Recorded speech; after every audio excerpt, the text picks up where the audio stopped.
Oke, makasih. Iya, bisa. Oh ya, oke. Lalu begitu. Assalamualaikum warahmatullahi wabarakatuh. Salam sejahtera bagi kita semua. Om Swastiastu, Namo Buddhaya, salam kebajikan. Bapak Ibu sekalian, sungguh saya sangat berbahagia karena bisa bertemu dengan Bapak Ibu sekalian. Awalnya saya dihubungi Bu Nanim Kusuma, ini apa namanya, pernah saya ajar kemarin beberapa waktu yang lalu di PPG ya Bu ya, ya itu di S1-nya Ibu. S1-nya ya Bu, Nggih, S1 ya, di S1-nya. Lama banget jadi aku rodok lali. Makanya tak bahasan, tak bosoni jadi bingung deh. Siap. Ya, siap ya. Bapak Ibu, ternyata ini saya tadi melihat pesertanya itu dari seluruh Indonesia. Kemarin saya berpikir, oh MGMP Jawa Timur, berarti pesertanya dari Jawa Timur. Ternyata pesertanya dari seluruh Indonesia, ada dari Palu, ada dari mana-mana. Itu ternyata ada Tulungwangi nih Pak Agus Pratomo kelihatan dari Tulungwangi itu mana itu, ya misalnya seperti itu. Ternyata ada yang dari Jogja, dari Sleman tadi juga ada, jadi bermacam-macam. Sehingga ini luar biasa sekali MGMP Jawa Timur bisa menyelenggarakan webinar ini untuk teman-teman di seluruh Indonesia, bagaimana kita bisa meningkatkan kualitas pembelajaran geografi. Kalau guru-gurunya hebat seperti ini, saya yakin ke depan pembelajaran geografi itu akan lebih hebat lagi gitu. Bapak Ibu, sebelum saya memulai dengan PPT saya ingin menyatakan bahwa guru geografi itu pada saat ini sangat dimudahkan. Mengapa? Karena di dunia maya, di internet itu, berbagai macam fasilitas untuk pembelajaran geografi itu telah tersedia. Sehingga kalau sampai guru geografi itu menyediakan data lama, kemudian tidak bisa membelajarkan dengan lebih menarik, itu eman-eman. Ya, kita mencoba untuk tampil stunning namanya. Stunning itu mempesona, ya. Jadi will be stunning, ya. Kita mencoba untuk menjadi guru yang tidak hanya hebat, tetapi guru yang mempesona. Nah, guru yang mempesona itu yang bagaimana? Ya bisa mengikuti zaman lah. Kalau saya tadi, Pak Yudi sudah mengatakan kalau ini sama dengan hari lahir ibunya ya Pak ya. Nah ini memang saya ini sudah tua ya. Saya lahir tahun 56, tahun ini saya 65 tahun ya. Kalau dosen biasa ini sudah mau pensiun, kebetulan karena saya menjadi guru besar itu pensiunnya itu 70 tahun. Kalau masih sehat nanti bisa diperpanjang jadi emeritus kira-kira 3 tahun. Sehingga umur 73 tahun ini saya baru bisa istirahat menjadi dosen. Nah, ya mohon doa restunya saja, semoga saya selalu diberi kesehatan sehingga bisa alhamdulillah puji Tuhan bisa menemui Bapak Ibu seperti pada hari ini, dan ini sekarang ini hari-hari saya, pekerjaan saya ya seperti ini. Jadi setiap Sabtu saya tidak pernah libur, tetapi ini tadi sudah 2 kali, tadi pagi ada seminar di Prodi meskipun tidak menjadi pembicara, tetapi saya juga mendukung teman-teman ya sudah. Jadi satu hari kadang-kadang 4-5 kali Zoom, mengajar, seminar, rapat dan sebagainya. Luar biasa ya di zaman apa namanya pandemi ini justru pekerjaan dari pagi sampai malam. Jadi rapat itu biasanya diadakan justru malam hari jam 19.30 karena kalau pagi sampai siang biasanya yang hadir sedikit, sehingga rapat prodi, rapat pusat studi, rapat-rapat itu biasanya kita adakan pada malam hari. Dan hari Sabtu itu biasanya untuk kegiatan-kegiatan webinar. Jadi saya tidak pernah istirahat ya. Jadi tapi enggak apa-apa, yang penting sehat dan bisa berbagi ilmu atau bisa juga menyerap ilmu dari berbagai pihak. Tadi saya matur, kalau dari Aceh nanti saya matur gitu nggak tahu ya, bahasanya orang Jawa itu saya matur ya, tapi saya berbicara bahwa menjadi guru geografi sekarang itu dimudahkan. Ya saya beri contoh misalnya, ini misalnya kita bisa menggunakan Google Earth. Google Earth bisa untuk menjelaskan berbagai macam kondisi yang ada di permukaan bumi karena bisa langsung ya. Ada beberapa misalnya, oh ya ini misalnya, jadi ini misalnya Google Earth kita bisa menjelaskan, oh ini tuh ada tempat tubuhan lempeng tektonisnya ada di sini. Nah disinilah sumber gempa misalnya seperti itu ya, sehingga lokasi-lokasi kemudian apa namanya hutan mangrove ada di mana misalnya, apakah di Jawa ini misalnya di Jawa Timur misalnya, apakah masih ada hutan mangrove, kita bisa zoom sampai dengan nantinya bisa mendapatkan, oh ini misalnya muara apa namanya Bengawan Solo misalnya begitu, sehingga kita lihat deltanya Bengawan Solo misalnya. Nah, ini misalnya deltanya Bengawan Solo ada di sini misalnya. Oh, ini berarti dari Google Earth kita bisa melihat banyak hal, sebaran dan sebagainya. Ya, bahkan Google Earth bisa di 3D-kan, ya, bisa di 3 dimensikan untuk membentuk misalnya Gunung Merapi itu yang berubah puncaknya misalnya. Kita bisa lihat 3 dimensi dari beberapa tahun yang lalu sampai dengan juga yang sekarang. Nah, ini dengan mudahnya lah kita bisa menjelaskan sebaran dan sebagainya. Jadi konsep-konsep bagaimana konsep distribusi, bagaimana konsep interrelasi dan sebagainya bisa kita jelaskan dengan menggunakan sarana ini misalnya Google. Salah satunya adalah misalnya dengan Google Earth. Nah ini bisa kita explore sebanyak mungkin. Kemudian misalnya kita bisa apa namanya bisa dengan menggunakan video ya, mana ya tadi itu saya sudah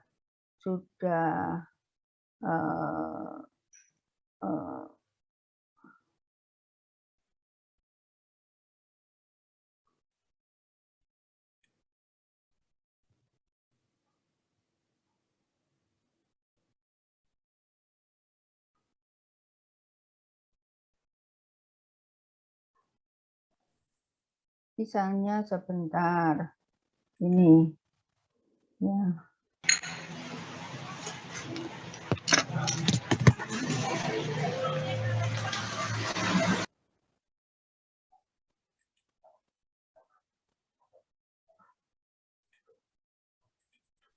Nah, ini misalnya kita bisa meninjau misalnya untuk contoh saja yang apa namanya tentang hutan ya.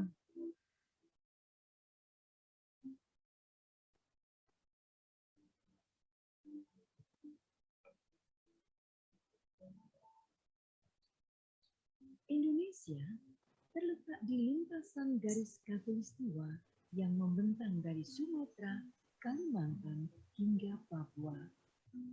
Keindahan alam Indonesia merupakan rumah bagi berbagai kehidupan yang ada di dalamnya.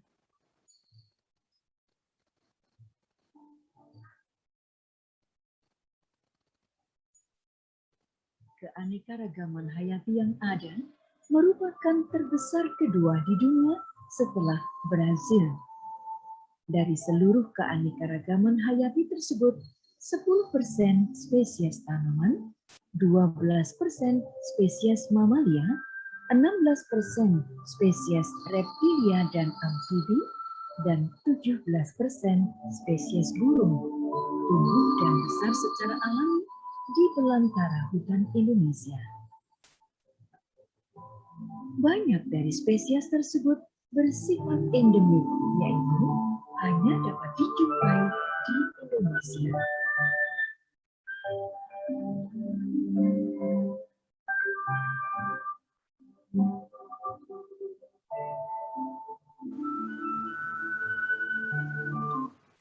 Ungu di Afrika. Keberadaannya sangat penting bagi 7 miliar warga dunia. Hutan adalah inspirasi. Inspirasi bagi jati diri sebagian besar suku-suku bangsa Nusantara. Bangga dengan hutan Indonesia berarti bangga dengan jati diri dan budaya bangsa. Menjaga hutan berarti menjaga jati diri dan budaya. Bahkan bagi sebagian suku bangsa lainnya, hutan dan tanah dianggap sebagai ibu sumber kehidupan. 100% Indonesia adalah 100% kebanggaan dan 100% semangat untuk menjaga sumber inspirasi bangsa. Hutan Indonesia adalah berkah dari Tuhan untuk bangsa ini. Perlindungan secara Terima kasih. Jadi ini tadi misalnya video sumber daya alam bisa disetelkan video, ya. Artinya tadi ada Google Earth, kemudian sekarang ada video. Kemudian tadi Pak Mugono juga sudah share tentang tentang peta.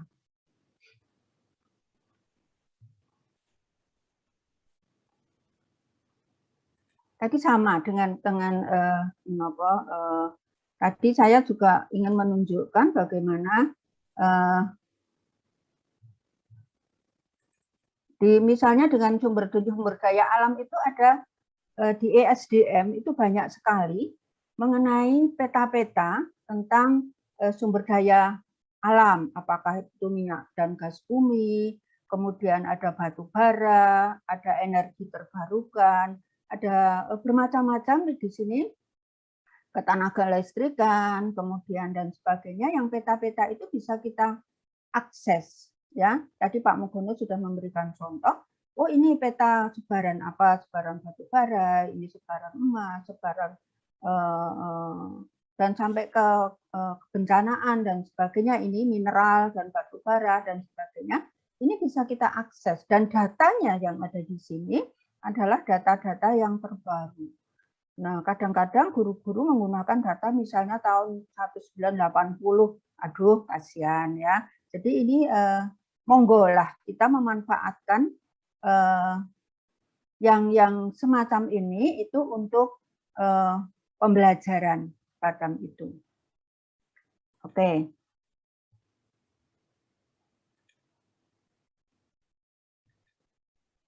Nah,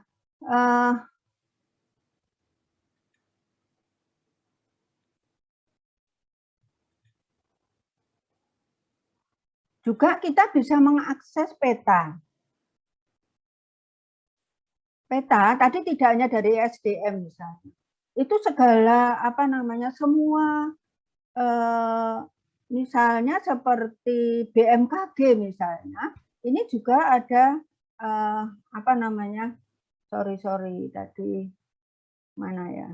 Nah, ini dari BMKG ini juga ada banyak peta misalnya. Semua sebenarnya tidak hanya BMKG, tetapi di semua itu hampir semua ini misalnya ada peta iklim, ada peta apa gitu.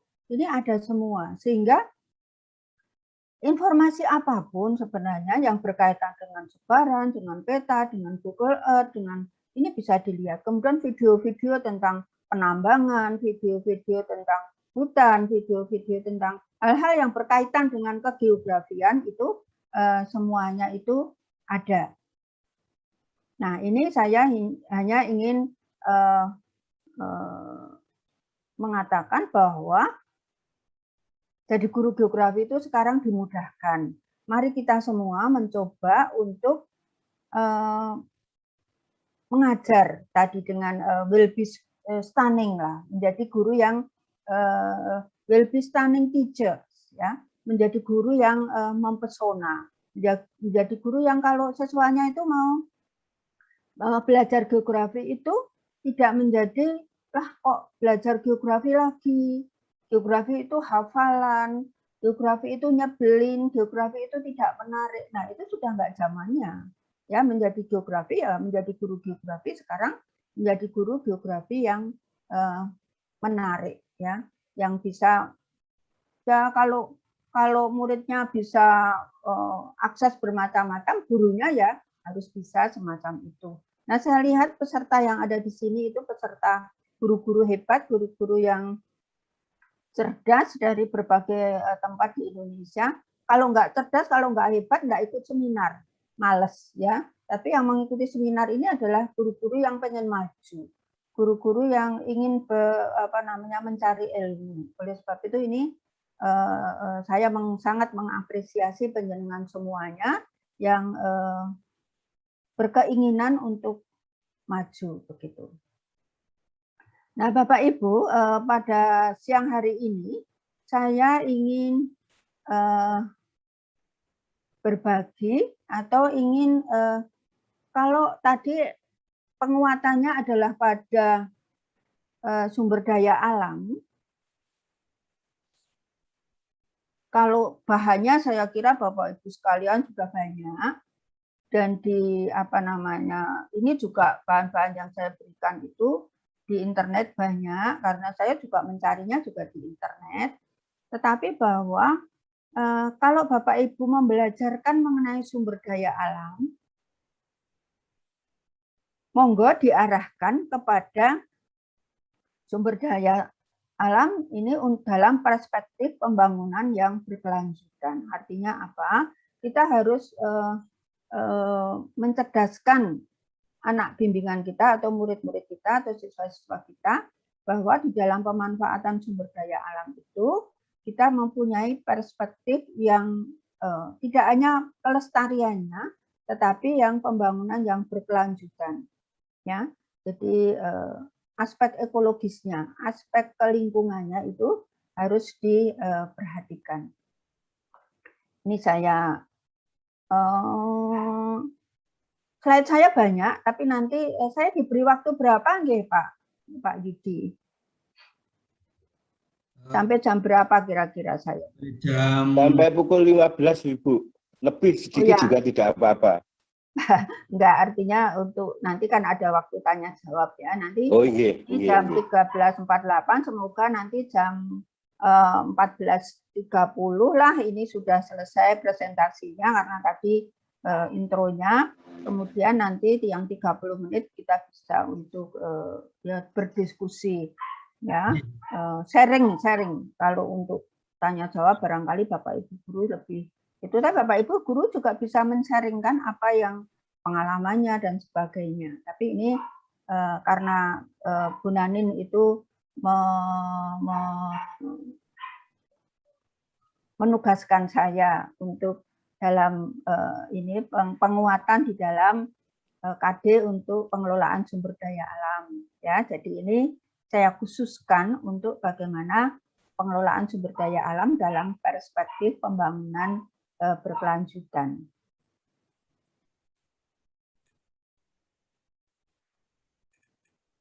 Nah, ini saya mau slide show, tapi kok apalah. Nah,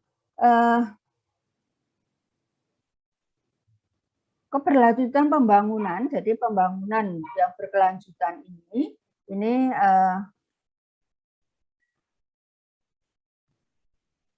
ada tiga keseimbangan, 3 pilar pembangunan dan tata kelola yang akuntabel itu yang seperti apa.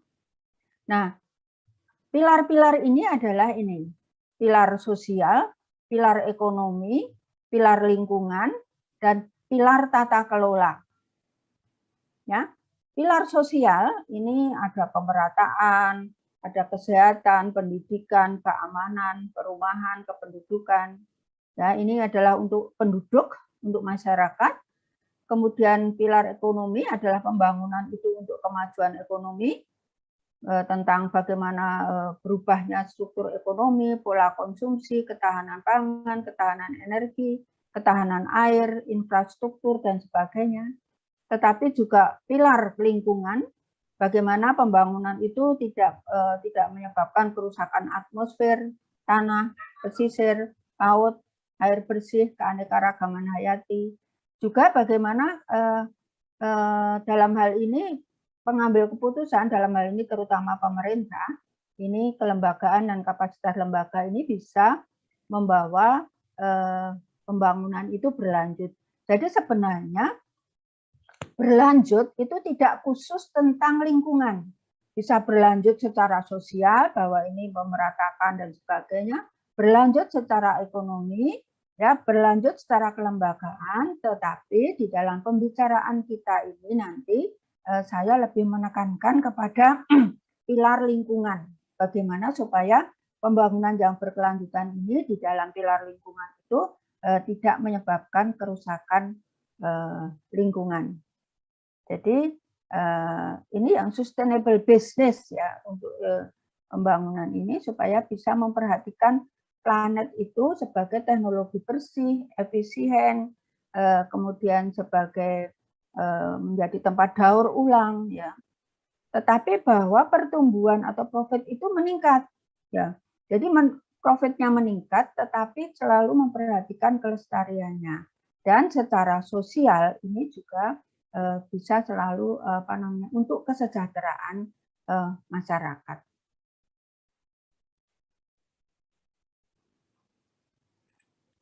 Ya. Nah,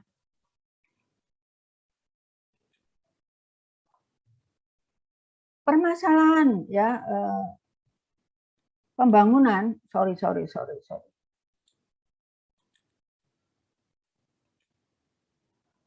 Permasalahan dari pembangunan berkelanjutan, ya, ini ada beberapa yang bisa kita kategorikan.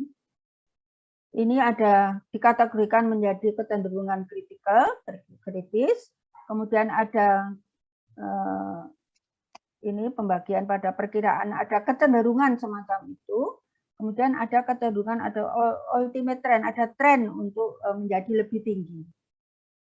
Nah, misalnya begini, hal-hal yang sudah bersifat kritis, ini misalnya adanya degradasi lingkungan, ya, dan pengurangan sumber daya alam. Kemudian ada meningkatnya disparitas pendapatan, kemudian meningkatnya kemiskinan dan marginalisasi. Ini sudah dalam kondisi yang kritis. Kemudian ada kecenderungan untuk meningkat, ini misalnya jumlah pertumbuhan penduduk yang Indonesia semakin lama menjadi semakin banyak, dan dunia juga semacam itu. Kemudian pola dan volume ekonomi, ya, pilihan teknologi, kemudian peran pemerintah, kualitas lingkungan hidup. Nah, ini yang kecenderungan untuk menjadi tren, ultimate trend, ini adalah misalnya sistem nilai, keinginan, kemudian struktur kekuatan, pengetahuan dan pemahaman, kebutuhan kehidupan, ya, proses ekologi. Nah, ada diktonomi, jadi ada semacam ada kadang-kadang dipertentangkan. Maunya ekonomi berkelanjutan atau ekologi yang berkelanjutan. Nah, tentunya ini menjadi harusnya itu ya ekonomi dan ekologi yang berkelanjutan. Kita tidak mau hanya ekologi yang berkelanjutan tetapi ekonominya mandek, tetapi kita tidak mau juga bahwa ekonomi berkelanjutan tetapi lingkungannya itu menjadi rusak. Sehingga di sini adalah pembangunan yang berkelanjutan. Ya. Jadi istilahnya adalah pembangunan berkelanjutan itu baik ekonomi, pembangunan masyarakat maupun nantinya ekologinya. Sehingga kita tidak mempertentangkan, wah itu merusak lingkungan misalnya. Pembangunan semen itu merusak lingkungan. Ya, tetapi kan kita juga butuh semen.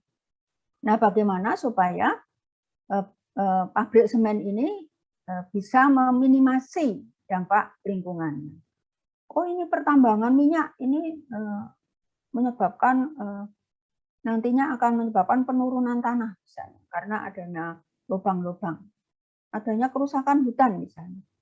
Ya oke lah, pasti seperti itu karena tidak mungkin penambangan-penambangan ini kemudian tidak berdampak pada lingkungan. Tetapi bagaimana supaya penambangan itu diminimasikan dampaknya terhadap lingkungan, atau kalau ada kerusakan lingkungan itu dia bisa merehabilitasinya sehingga lingkungan itu menjadi dapat kembali kualitasnya seperti semula.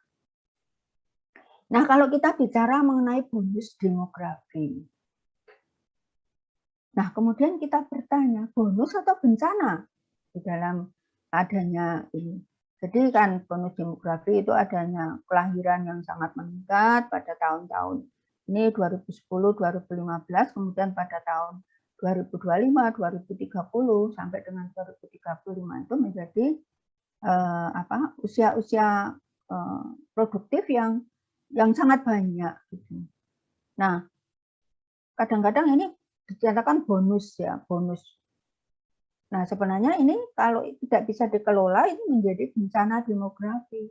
Mengapa? Karena ini menjadi banyak sekali orang, banyak sekali pencari sekolah, banyak sekali pencari kerja yang akhirnya ya kita rasakan sekarang aja pada tahun 2021 ini lulusan-lulusan sarjana bahkan pasca sarjana ini untuk mencari pekerjaan itu menjadi sangat susah.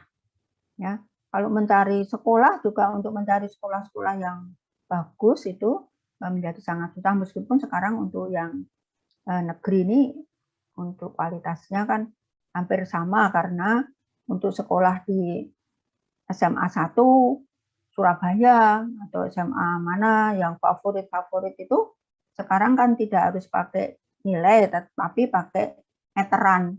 Jadi berapa meter dari sekolah kan gitu, sehingga orang-orang yang dekat dengan sekolah itu ya diuntungkan, meskipun mungkin tidak begitu pintar. Nah, anak-anak yang pintar tetapi jauh dari lokasi itu menjadi agak dirugikan karena seharusnya misalnya mau milih di SMA favorit gimana, tetapi karena jaraknya jauh dari sekolah itu menjadi tidak bisa misalnya seperti itu. Jadi kalau Pak guru Bu guru di Solo itu mengatakan sekolah itu sekarang meteran, ya, pakai meteran, jadi berapa meter jaraknya dari sekolah gitu. Kemudian guru-guru juga dipindah-pindah, saya tidak tahu apakah ini juga berlaku di provinsi lain, tetapi di provinsi Jawa Tengah ini gurunya itu diacak-acak, yang biasanya tuh sudah misalnya di SMA yang di Solo ini kan ada SMA 1 dan SMA 3 itu misalnya yang favorit, tetapi guru-guru SMA 1, 3 dan semuanya itu dipindah-pindah menjadi misalnya guru SMA 3 ke SMA 9, ke SMA 6 dan sebagainya, sehingga sekolah favorit dan guru favorit itu sekarang menjadi mungkin semakin menipis lah begitu. Nah, ini mungkin juga berlaku di sekolah Bapak Ibu sekalian yang semacam itu. Jadi tidak ada sekolah favorit, tidak ada guru favorit karena dipindah-pindah gitu. Nah, bahwa mengelola ada terobosan harusnya itu berpikir sistem di dalam mengelola sumber daya alam dan lingkungan hidup. Nah, ini tidak hanya misalnya tanahnya itu di satu tempat, tetapi bahwa ini misalnya ini ada modal, ini ada human capital, ya, modal manusia. Ini ada employed population, ya, populasi atau penduduk yang siap tenaga kerja. Kemudian ada physical capital misalnya. Ini ada modal fisik misalnya. Nah, ini ada natural capital, ya, dari sumber daya alam. Nah, ini berpikirnya ini mestinya di dalam suatu sistem, ya, bagaimana orang itu harus mengkonsumsi, permintaannya berapa, kemudian ini natural capital itu dipengaruhi oleh apa, pengurangannya seperti apa. Nah, ini juga seperti pengaruhnya terhadap ekosistem seperti apa. Jadi apa namanya, untuk pemanfaatan sumber daya alam ini harus berpikir suatu sistem dan itu menjadi sistem satu kesatuan dengan lingkungan hidup, karena sumber daya alam itu tidak bisa dipisahkan dengan lingkungannya, karena sumber daya alam itu berada di lingkungan, apakah itu sumber daya mineral, apakah itu sumber daya air, apakah itu sumber daya hutan, atau sumber daya yang lain, itu keberadaannya ada di alam. Dan alam itu berkaitan dengan kualitas lingkungan hidup. Nah, oleh sebab itu bagaimana berpikir yang sistem itu, ini ada ini, bahwa ada interdependensi, ada keterkaitan antara sumber daya alam dengan human capital, dengan physical capital, dan sebagainya. Adanya feedback, dan itu bersifat dinamis. Dan itu bersifat non-linier. Nah, ini berpikir secara sistemnya itu seperti itu. Nah, bagaimana mainstream pengelolaan sumber daya alam dan lingkungan hidup itu ke dalam perencanaan pembangunan. Nah, ini misalnya sebagai contoh misalnya, bahwa industri itu pemerintah Indonesia atau pemerintah seluruh dunia ini akan Indonesia ya akan mengurangi emisi CO2 atau gas emisi reduction skenario itu CO2 dalam 1000 tons misalnya. Nah, ada beberapa skenario. Skenario yang fair, yang terjangkau itu sebenarnya inilah 29%. Tapi Indonesia optimis bisa menurunkan 32%. Bahkan maunya sih 41%. Makanya ini disebut dengan ambitious emission reduction. Kalau ini optimis, yalah optimis. Tapi apakah bisa? Saya tidak tahu. Sekarang apakah sudah sampai berapa persen kita menurunkan emisi ini? Ya, emisi bisa berasal dari industri, jadi nantinya menjadi green industry, ya, industri hijau, bisa dari kendaraan dengan tes gas buang dan sebagainya. Ini misalnya ini bagaimana mengelola sumber daya alam itu dan lingkungan dalam perencanaan pembangunan. Itu contohnya mengelola emisi, ini misalnya begitu. Nah, bisa contoh-contoh yang lain. Nah, saya contohkan, mungkin saya akan beberapa slide akan saya lompati karena ini waktunya mungkin tidak tersedia, jadi nanti beberapa slide saya lompati saja, tetapi nanti bisa dibaca dan mungkin bisa direnungkan dan sebagainya. Nah, bagaimana pengelolaan sumber daya air itu yang berkelanjutan? Nah, ini dikatakan bahwa pengelolaan sumber daya air yang berkelanjutan itu pengelolaan sumber daya air yang terpadu. Ya, terpadunya di mana? Ya, memadukan antara sumber daya air dengan sumber daya yang terkait dan juga antar sektor, antar wilayah tanpa mengorbankan lingkungan. Kemudian juga diselenggarakan dengan pendekatan partisipatif. Pendekatan partisipatif itu yang bagaimana? Pendekatan partisipatif itu yang melibatkan masyarakat. Jadi kalau pengelolaan sumber daya air ya melibatkan masyarakat pemakai air itu atau pengelola air itu. Nah, jadi ini ada perencanaan, pelaksanaan, monitoring, evaluasi, konstruksi. Ini ada Undang-Undang 7/2004 sudah ada perbaikannya, perbaikan 2019 ini tentang pengelolaan sumber daya air. Ya. Tidak lagi Undang-Undang nomor 7/2004, tapi sudah ada undang-undang yang terbaru. Jadi terpadunya adalah ini ada perencanaan, pelaksanaan, monitoring, evaluasi dan sebagainya. terpadunya juga stakeholder-nya, antar sektor, antar wilayah, ya.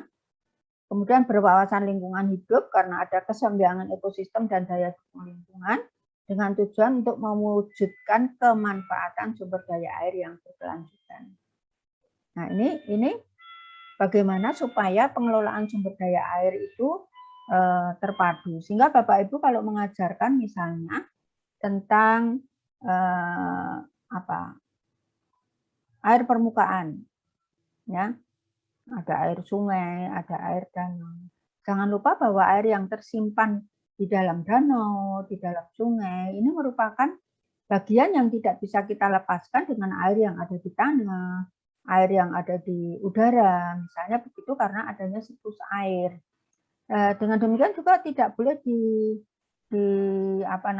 lepaskan dari lokasi di sekitarnya, misalnya apakah di situ ada hutan, di situ ada apakah pegunungan kapur, itu tanahnya, ya batuannya dan sebagainya, itu merupakan satu kesatuan sehingga pengelolaan sumber daya itu harus memperhatikan lingkungan yang ada di sekitarnya, kemudian pemanfaatannya dan sebagainya. Tadi antar sektor, antar wilayah, antar pemerintah pusat daerah, antar air permukaan dan air tanah, antar downstream dan upstream, ya, demand dan supply, pendaya gunaan, kepentingan jangka pendek dan jangka panjang dan sebagainya. Ini adalah keterpaduannya. Kemudian tadi bahwa kalau ini daerah hulu, daerah tengah, daerah hilir, maka ini harus ada satu kesatuan daerah, baik hulu, tengah maupun hilir, satu pandangan, satu visi bersama, satu perencanaan, satu manajemen. Nah, ini harus dari hulu sampai ke hilir.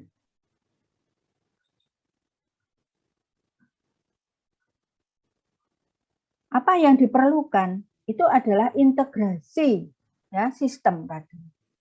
Ya, integrasi pengelolaannya, integrasi pengelolaan tanah dan sebagainya. Jadi integrasi berbagai macam pengelolaan air, baik tawar maupun asin, baik air permukaan maupun air tanah, kemudian kuantitas dan kualitas, itu ada integrasi. Nah, cara pandangnya adalah berdasarkan wilayah sungai atau WS, ya, wilayah sungai. Ya, jadi wilayah sungai itu dapat wilayah sungai kabupaten, bisa wilayah sungai provinsi, negara, nasional, kemudian kalau di antar negara enggak, ya, satu negara. Nah, ini adalah bagaimana pemanfaatan ruang konservasi di daerah hulu, tengah, dan hilir. Nantinya bisa dipelajari.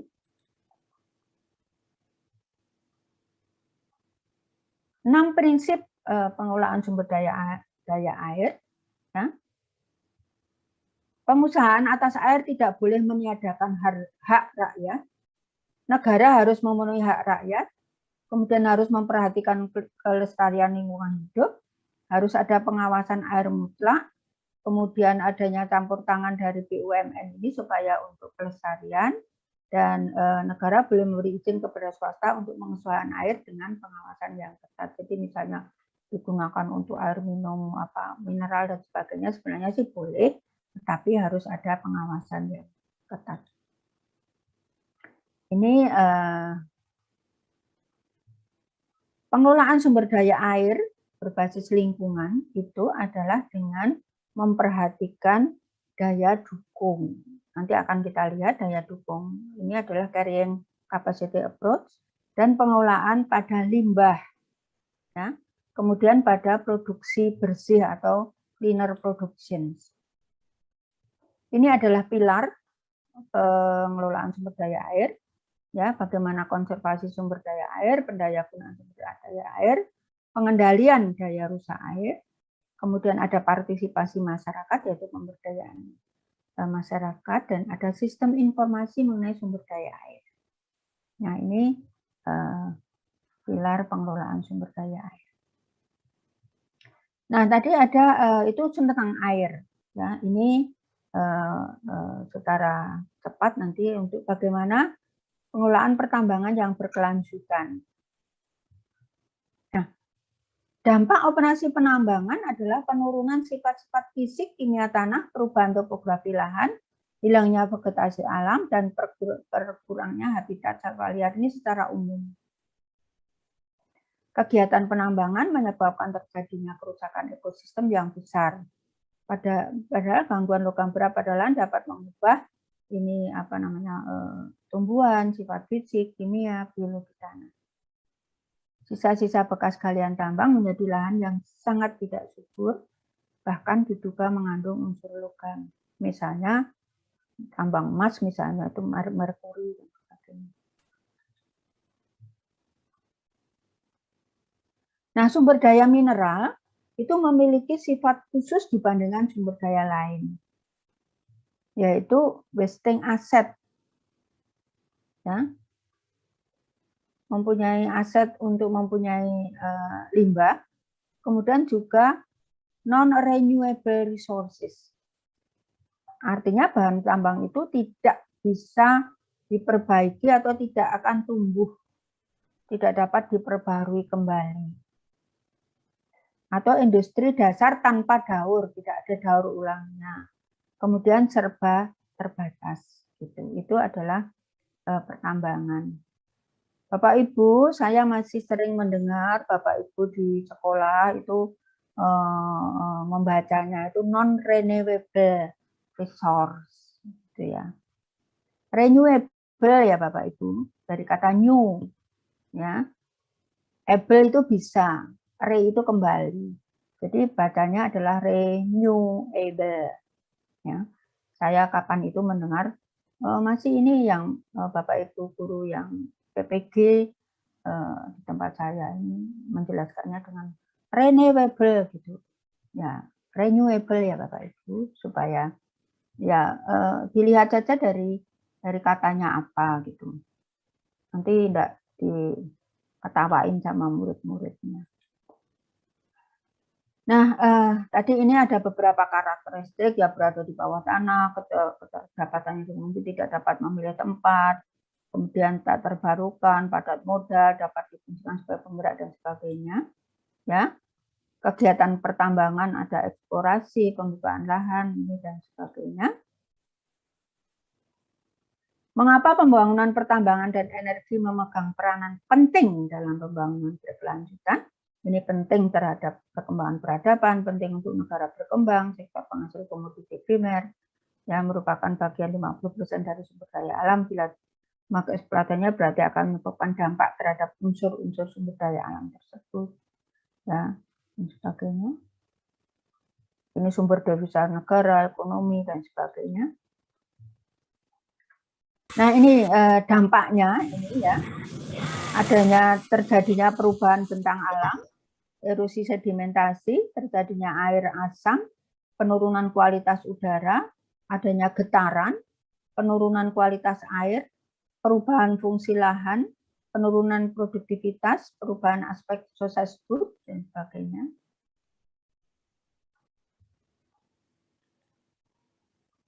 Nah, ini bagaimana teknik perlindungan lingkungannya, ya. Ini pada kegiatan-kegiatan ini ada bagaimana mengendalikan air asam pada tambang, bagaimana mengendalikan erosi dan sedimentasi, bagaimana ini mengendalikan tailing, jadi dalam proses industri itu ada proses tailing, bagaimana mengendalikan kestabilan lereng yang karena adanya pembukaan tambang terbuka, bagaimana upaya reklamasi, ya, bagaimana ini menyebabkan pemulihan dari lahan basah, dan bagaimana ini penutupan lubang-lubang pada tambang itu. Ya. Prinsipnya adalah pollution prevention principle. Jadi artinya ini prevention, ya. Jadi prevention itu sebelumnya, upaya sebelumnya ke dalam tambang. Jadi mengutamakan pengendalian teknis, misalnya supaya memberikan dampak yang paling minimal, dampak negatif yang paling minimal. Jadi ini pendekatan adalah prinsip adalah prevention, ya. Preventif. Juga ini good mining practice, ya. Good mining practice itu atau GMP adalah pengelolaan pertambangan yang baik dan benar. Good-nya ini adalah baik dan benar, ya. Nah, ini namanya GMP. Baik dan benar yang seperti apa? Ya, teknik pertambangannya yang tepat, ya, ini peduli lingkungan, peduli keselamatan kerja, penerapan prinsip konservasi, juga optimalisasi manfaat bagi masyarakat. Menggunakan standarisasi pertambangan yang betul. Nah, ini adalah bagaimana bentuk-bentuk reklamasi. Ya, ini penanaman kembali. Ya, ini adalah bentuk-bentuk pemeliharaan dari bekas lahan-lahan bekas tambang. Nah, ini tambang. Kemudian pengelolaan hutan lestari. Nah, ini Bapak Ibu, bagaimana supaya hutan kita itu bisa lestari. Hutan itu mempunyai fungsi yang bermacam-macam. Ada yang mengatakan paru-paru dunia, ya, karena hutan menghasilkan oksigen, menyerap CO2 dan mengeluarkan O2 di dalam fotosintesisnya, mengendalikan iklim, terutama adalah iklim mikro, mengendalikan tanah, pengawetan air, pengawetan plasma nutfah, ya, dan sebagainya. Ini keberadaan hutan itu sungguh-sungguh sangat bervariasi dan sangat bermanfaat bagi lingkungan. Jadi tidak hanya forest more than timber and carbon. Jadi lebih dari sekedar kayunya dan karbonnya, ya. Jadi ini bahwa fungsi hutan atau forest itu sangat kompleks, sangat banyak, sangat bermanfaat, sangat penting, ya. Jadi more than timber and carbon. Nah, kalau ini hanya ini kan sangat sederhana, hutan konversi, hutan produksi, hutan suaka, padahal tidak hanya sekedar ini, ya. Nah, masalah hutan di Indonesia itu yang serius itu adalah masalah deforestasi atau penyusutan luas lahan hutan. Nah, dengan penyusutan luas lahan hutan itu menyebabkan fungsi hutan menjadi paru-paru dunia, menjadi pengawetan tanah, pengawetan air, pengawetan keanekaragaman hayati, ya, itu menjadi sangat berkurang. Nah, ini misalnya Indonesia telah kehilangan 72% hutan asli. Nanti Bapak Ibu kalau data-data yang lengkap, Bapak Ibu bisa searching bagaimana ini luas dan sebaran hutan. Saya beberapa kali ke Kalimantan, ini hutan-hutan yang katanya hutan tropis ini sudah banyak sekali dikonversi menjadi bermacam-macam, ya, menjadi perkebunan sawit, menjadi lahan tambang, batu bara dan sebagainya. Nah, contohnya ini adalah permasalahan, ya, forest degradation bisa karena memang penebangan, bisa karena kebakaran, bisa karena penambangan, ya, dan sebagainya. Ini hutan-hutan semacam ini, ya, ini hutan produksinya juga diubah seperti ini. Nah, ini manajemen paradigma involved. Jadi ini dari multiple good service. Jadi ada berbagai macam jasa ini supaya tidak hanya jangan sampai ini non declining flow of timber, sustainable use of multiple. Jadi ada apa namanya, multi goal-nya itu supaya sustainable forest management, sehingga ini berbasis pada ecosystem approach. Ini Jawa Timur, tetapi saya juga tidak tahu ini hutan. Nah, ini luas kapan, tahunnya ini saya cari, tahunnya nggak ada bahwa hutan di Jawa Timur, karena ini saya berpikir itu di Jawa Timur. Jadi ini ada hutan produksi, hutan lindung, hutan suaka alam, ini di mana di Padangan ada sekian, Bojonegoro ada sekian, dan sebagainya. Ini data-data. Tapi saya cari tadi, saya mendapatkan data ini, tapi saya cari tahunnya nggak ada. Sehingga mungkin datanya juga nggak valid, ini tahun berapa. Jadi Bapak Ibu bisa akses nanti di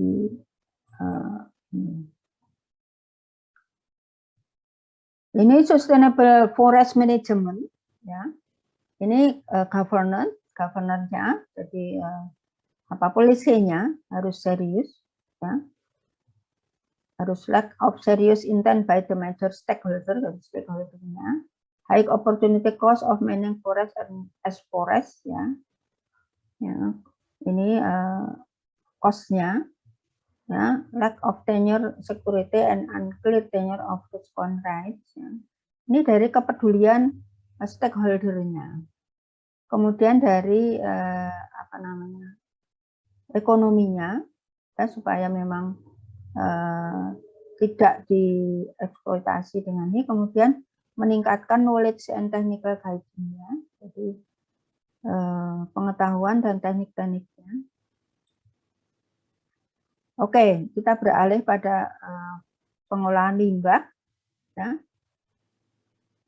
Penerapan strategi preventif secara produksi yang apa namanya, cleaner productions, ya. Produksi bersih itu yang seperti apa? Ya.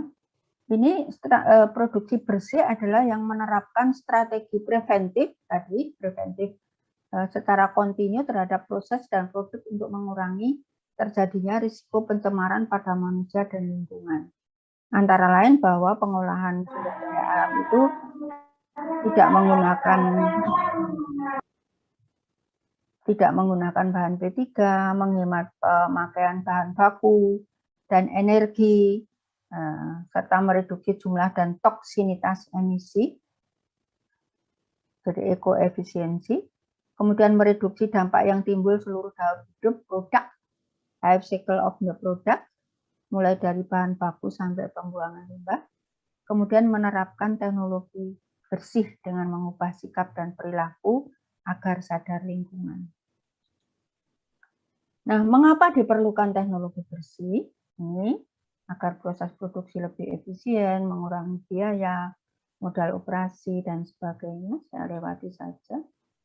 Kemudian ini ada Bapak Ibu, kalau kemarin hanya mengenal, tidak sebenarnya ini saya memperkenalkan tidak hanya reduce, reuse, and recycle, 3R, tetapi saya memperkenalkan menjadi 5R, ditambah dengan recovery, dengan rethink. Ya. Jadi reduce, reuse, recycle, recovery, and rethink. Reduce ini mengurangi volume yang dikeluarkan ke alam, mengurangi volume limbahnya, ya, mengurangi konsentrasi toksinitasnya, ya. Kemudian juga mereduksi pada sumbernya. Nah, ini adalah mengurangi, reduce. Kemudian reuse itu menggunakan kembali, apakah itu dengan jadi limbah air yang sudah dikeluarkan, kemudian diolah, kemudian digunakan kembali. Limbah padat yang sudah dikeluarkan, diolah kembali, kemudian digunakan kembali. Itu adalah reuse. Kemudian recycle itu mengolah dan digunakan dalam bentuk yang lain. Ya, misalnya ban dijadikan menjadi kursi dan sebagainya. Recycle, daur ulang. Kemudian recovery, jadi memperbaiki, ya, mengelola limbah. Kemudian rethink adalah berpikir yang berpikir yang baik, ya, perubahan perilaku dari yang tidak memikirkan lingkungan menjadi lebih memikirkan lingkungan. Nah, Bapak Ibu, tadi saya bahwa pengelolaan sumber daya alam itu harus berpikir pada daya dukung dan daya tampung lingkungan. Daya dukung itu apa? Adalah kemampuan dari suatu sistem untuk mensupport atau mendukung suatu aktivitas sampai pada level tertentu. Yaitu adalah daya dukung. Atau disebut dengan carrying capacity. Nah, di dalam perspektif biofisik wilayah, daya dukung dapat didefinisikan sebagai jumlah maksimum populasi yang dapat didukung oleh suatu wilayah sesuai dengan kemampuan teknologi yang ada.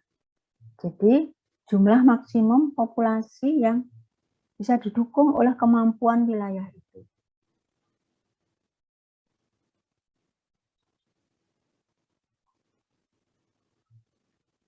Daya dukung lingkungan adalah kemampuan lingkungan hidup untuk mendukung kehidupan manusia dan makhluk hidup yang lain dan keseimbangan keduanya.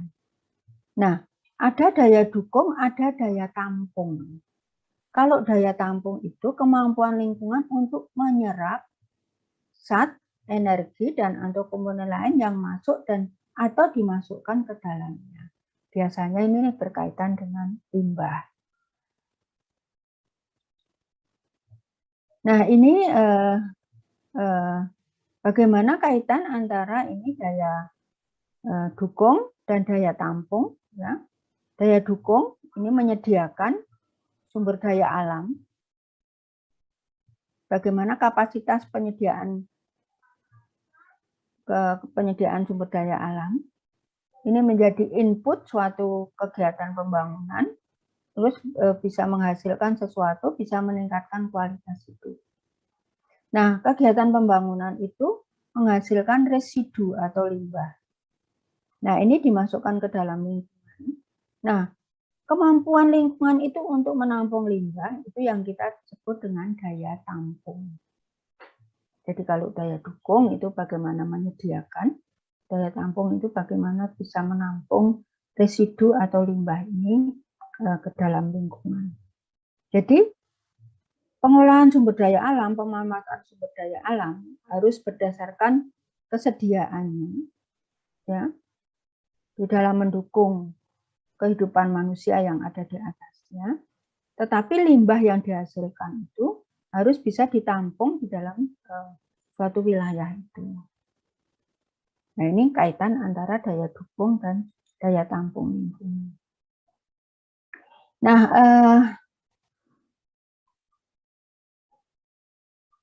kalau pada suatu kawasan itu mengalami perkembangan, ya, maka perkembangan ini tentu saja juga akan berdampak pada perkembangan kegiatan.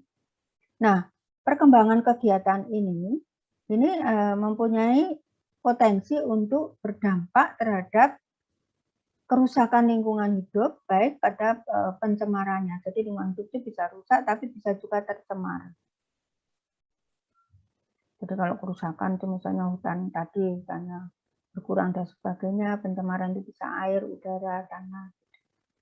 Nah, bagaimana urgensi penerapan daya dukung dan daya tampung lingkungan hidup itu dalam pengendalian perkembangan kawasan itu.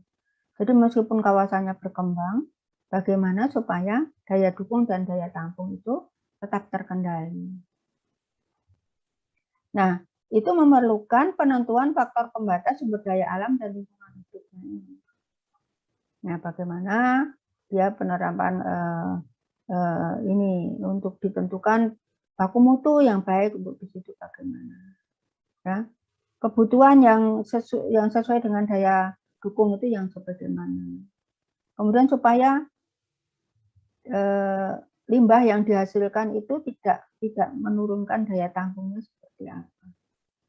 Nah, inilah yang kemudian bermuara pada pelestarian fungsi lingkungan dari suatu kawasan.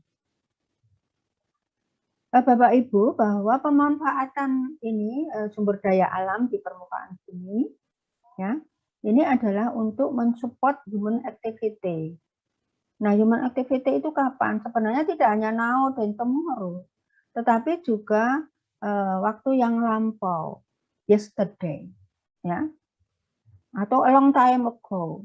Nah, ini sekarang, besok, kemudian masa depannya seperti apa?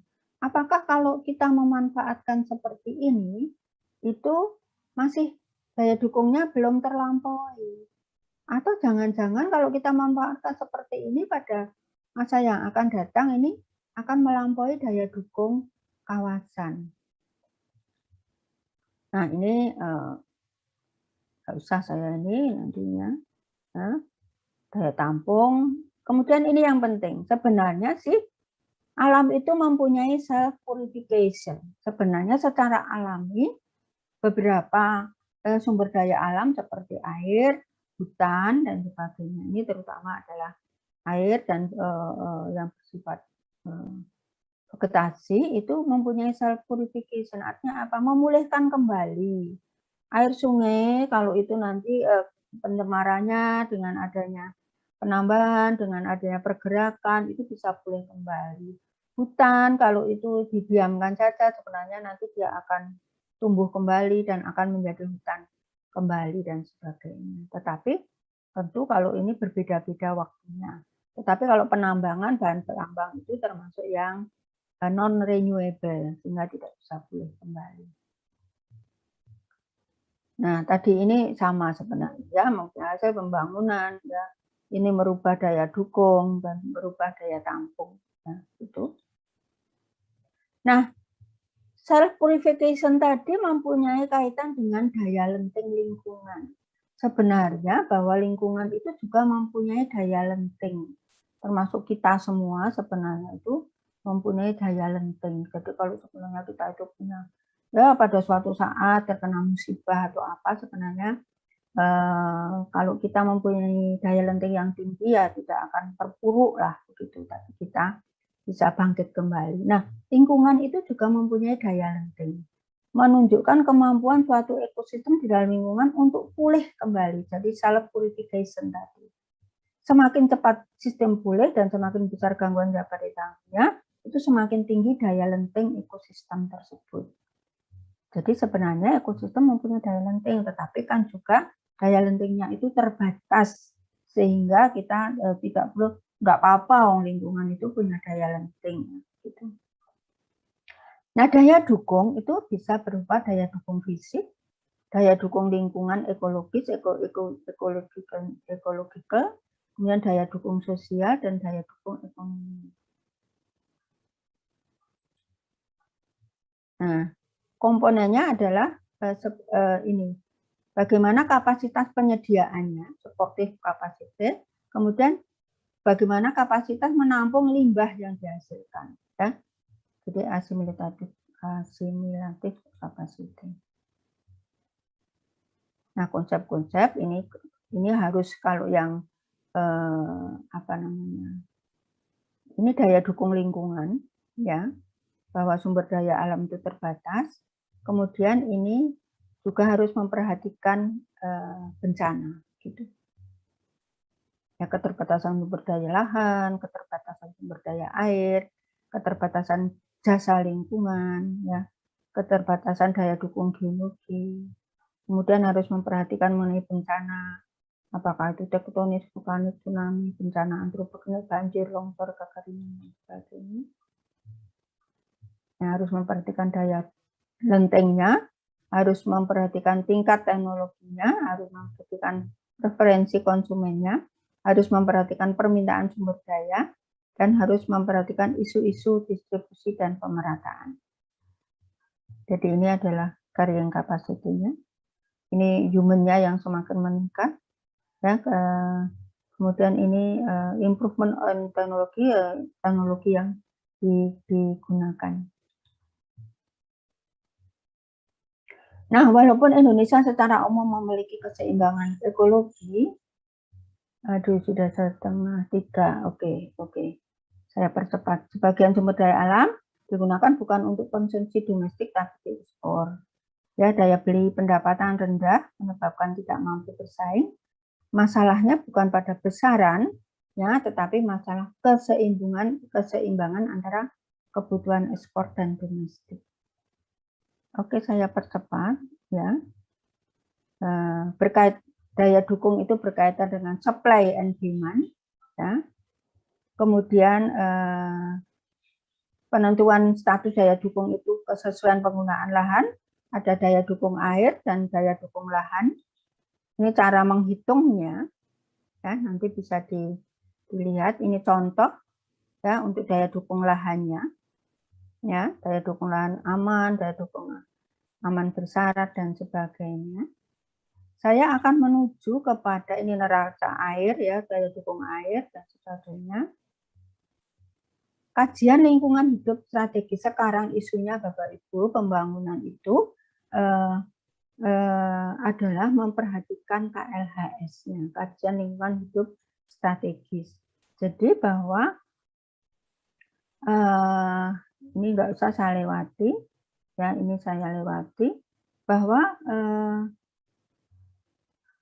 ya, strategic environment assessment, ya, atau ini yang di Indonesia kemudian diadopsi menjadi KLHS, adalah proses sistematis untuk mengevaluasi konsekuensi-konsekuensi terhadap lingkungan hidup dari inisiatif usulan kebijakan, rencana, atau program. Jadi kalau kita mempunyai program, mempunyai kebijaksanaan, mempunyai rencana, harus dihitung, harus memperhitungkan konsekuensi dari lingkungan hidupnya. Nah, ini adalah semua pembangunan itu di tingkat nasional, provinsi, dan kabupaten kota itu harus memperhatikan KLHS ini. Jadi kalau misalnya jalan tol, nanti konsekuensi terhadap kualitas lingkungan hidupnya seperti apa? Kalau kita mau membangun misalnya rumah sakit, ya, nah itu konsekuensi terhadap lingkungannya seperti apa? Kalau kita mau membangun apapun, ya, itu harus ada ini menghitung konsekuensi-konsekuensi terhadap lingkungan hidup. Itu namanya KLHS. Jadi harus setiap pembangunan di wilayah itu harus memperhatikan KLHS-nya. Nah, KLHS itu untuk bertujuan lingkungan hidup yang berkelanjutan. Ya, ini adalah environment and sustainability. Mengapa perlu KLHS? Ini meningkatkan manfaat pembangunan, kemudian rencana dan implementasi pembangunan lebih terjamin keberlanjutannya, kemudian mengurangi kemungkinan kekeliruan di dalam membuat perakiraan, kemudian dapat mengurangi dampak negatif terhadap lingkungan hidup. Nah, Bapak Ibu, yang terakhir saya ingin bahwa kemarin di dalam Ombudsman Law, jadi Cipta Karya, Undang-Undang Cipta Karya, itu kemudian dikeluarkan Peraturan Pemerintah Republik Indonesia Nomor 22 Tahun 2021 tentang penyelenggaraan perlindungan dan pengelolaan lingkungan hidup. Jadi ini adalah peraturan yang baru tentang penyelenggaraan perlindungan dan pengelolaan lingkungan hidup. Undang-undang ini nomor 22 tahun 2021 itu karena merupakan ombudsman itu menyandingkan banyak sekali peraturan-peraturan tentang lingkungan hidup kemudian dijadikan satu. Tetapi ada kritisi mengatakan bahwa itu hanya menjejer saja. Jadi hanya menyandingkan, ya, menjadikan satu RT kemudian bertetanggaan, tetapi tidak menikah istilah mereka. Jadi tidak, ini penyatuan ini, ya saya nanti mungkin itu kritisi. Kalau pemerintah mengatakan bahwa ini menjadi sederhana karena disatukan, tetapi kalau kritisi mengatakan karena ini hanya tadi bertetanggaan tidak menikah, sehingga ya tetap hanya jadikan satu aja ditumpuk. Tapi nanti mungkin Bapak Ibu sebagai yang kritis ya silahkan melihat ini nomor Indonesia nomor 20 Peraturan Pemerintah Indonesia nomor 22 tahun 2021 ini yang terbaru tentang penyelenggaraan lingkungan dan pengelolaan lingkungan. Nah, ini muaranya adalah kepada ini kaitannya dengan AMDAL dan sebagainya. Nah, berapa peraturan ini, jadi peraturan pengintegrasian izin lingkungan, transformasi, dan sebagainya. Ini tujuannya adalah penyempurnaan kebijakan dalam aturan untuk ini dalam Undang-Undang Cipta Karya. Nah, ini sebenarnya sih ini untuk dampak lingkungan itu masih sama pada pasal 22 dan 23 Undang-Undang 32 tahun 2009 ini sebagai penetapan yang wajib AMDAL misalnya. Nah, bedanya adalah bahwa kalau dulu itu izin lingkungan, sekarang menjadi perizinan berusaha. Nah, perizinan berusaha itu mau dikeluarkan apakah dia itu untuk AMDAL, untuk UKL UPL atau untuk SPPL gitu. Nah, ini nanti ini adalah yang terbaru, Bapak Ibu perlu baca ya undang-undang ini. Ini adalah nanti apakah ini yang wajib AMDAL, wajib dokumennya ini sertifikat atau NIB dan sebagainya ya. Ini adalah terutama tentang izin berusaha. Bagaimana pelibatan masyarakat, berbeda dengan pemerakasa, dengan pemerintahan dan sebagainya. Ini tentang itu. Oke, ini saya percepat karena ini waktunya sudah mepet, sudah melewati. Mekaten, mungkin terlalu banyak apa yang ingin saya sampaikan di otak saya tentang mungkin ya pengen saya itu meningkatkan penjenengan semua di dalam pengetahuan mengenai sumber daya alam, terutama kaitannya dengan kelestarian lingkungan. Mekaten apa yang saya aturkan, mau kita masih punya waktu 20 menit dari jam 3, kita bisa bersharing